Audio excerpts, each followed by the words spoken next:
നമ്മൾ ഹോസ്പിറ്റലിൽ പോവാണ് കേട്ടോ. അപ്പോൾ ഇന്നലെ മുതൽ എനിക്ക് നല്ല പനിയും ബോഡി പെയിനൊക്കെ ഉണ്ട് കേട്ടോ. അപ്പോൾ ഇതാ തനുമോളും ഞാനും ഒക്കെ ഉണ്ട്. അപ്പോൾ തനുമോൾ വേറെ എങ്ങോട്ടോ പോകാമെന്ന് കരുതിയിട്ട് ബാഗൊക്കെ കയ്യിലെടുത്തിട്ടുണ്ട് കേട്ടോ.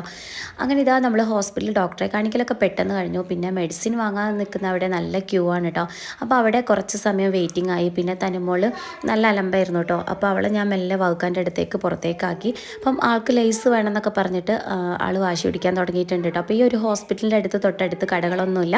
അപ്പോൾ ഞാൻ മെല്ലെ അവളെ പുറത്തേക്കാക്കി കേട്ടോ. അപ്പം നല്ല വെയിലും ഉണ്ട്. ഭാഗ്യത്തിന് ഡോക്ടറെ കാണിക്കുന്ന അവിടെ തിരക്കില്ല, മെഡിസിൻ വാങ്ങുന്നിടത്ത് മാത്രമേ തിരക്കുള്ളൂ കേട്ടോ. വീണ്ടും നമ്മൾ കട്ട വെയിറ്റിംഗ് ആയിരുന്നു കേട്ടോ. അപ്പം പരിചയമുള്ള ഒരാളും ഇല്ല. ഞാനിങ്ങനെ കുറേ നേരം ഫോണിലൊക്കെ തോണ്ടിക്കൊണ്ട് ഇങ്ങനെ ഇരുന്നു. അത് കഴിഞ്ഞപ്പോൾ വീണ്ടും തനുമോളെയും കൊണ്ട് വകുക്ക് വന്നു കേട്ടോ. അപ്പോൾ പുറത്തൊന്നും നല്ല കരച്ചിലായിരുന്നു, ലേസ് വേണമെന്ന് പറഞ്ഞുകൊണ്ട്. അപ്പോൾ വകുക്ക് ഇങ്ങനെ എത്ര ലേസ് വേണമെന്ന് ചോദിച്ചപ്പോൾ 2 വേണമെന്ന് ചോദിച്ചപ്പോൾ അല്ല 3 എന്ന് പറഞ്ഞ് 3 കാണിച്ചിട്ടോ. അപ്പോൾ നീ 3 പഠിച്ചോ എന്നൊക്കെ ചോദിച്ചുകൊണ്ട് ഇങ്ങനെ നിൽക്കുകയാണ്.